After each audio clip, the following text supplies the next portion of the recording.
हमर दुल्हवा पूजा पाठ से दूरे भागा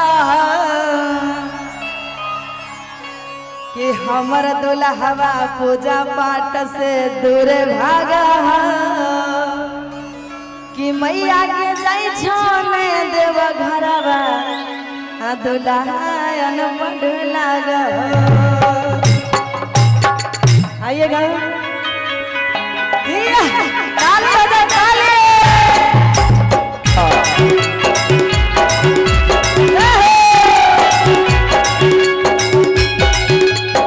डांस कीजिए डांस आप डांस।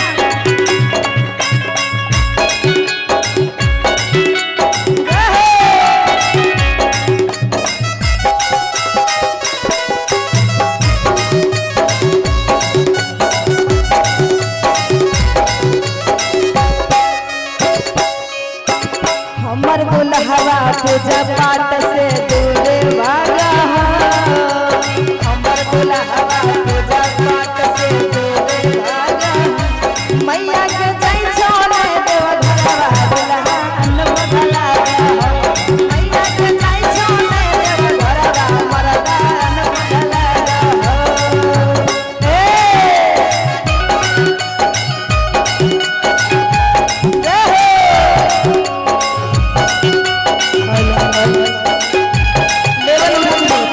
हेलो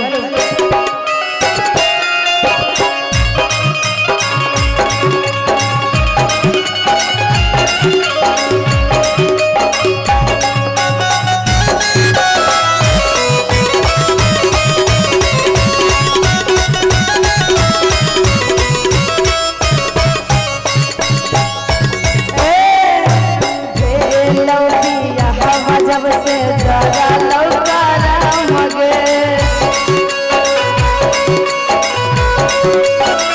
मैया के हमर मोतियो नसीबे हो जरा लगे।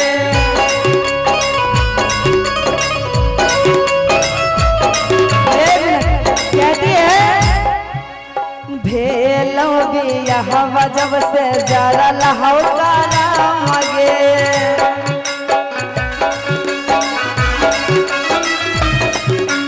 लागो ही को हमर नसीब हो जरा लगे।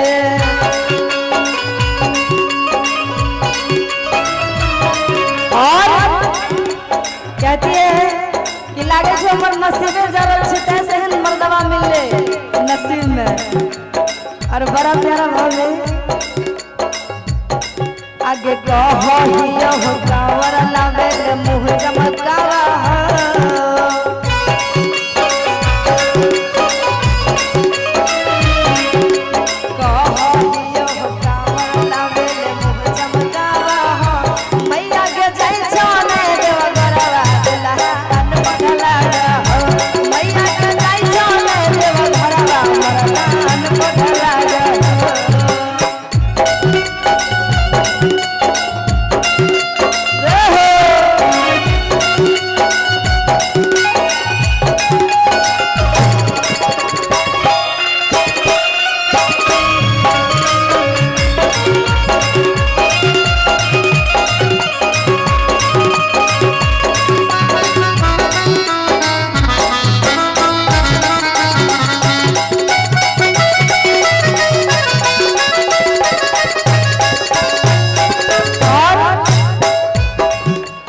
कहियो नहीं करही कौ भगती भजन गे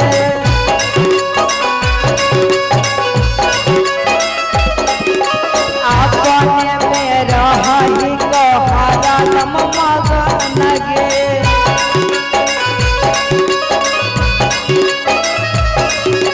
कहियो नहीं करही कौ भगती भजन गे अपने में रही हरदम मगन गे।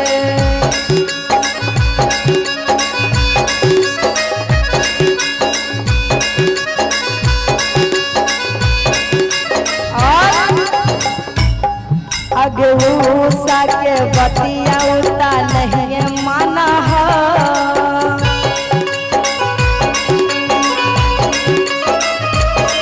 अगे उषा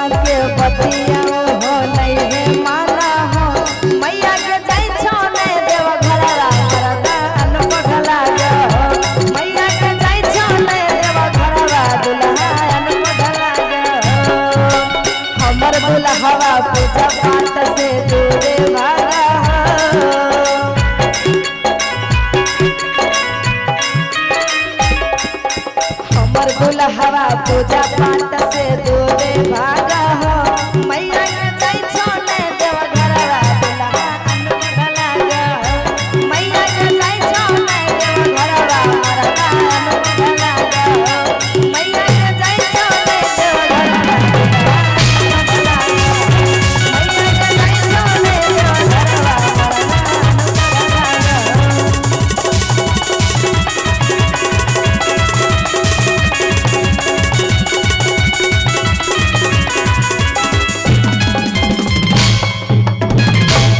और हम चाहेंगे ए हो नहीं कहे छे।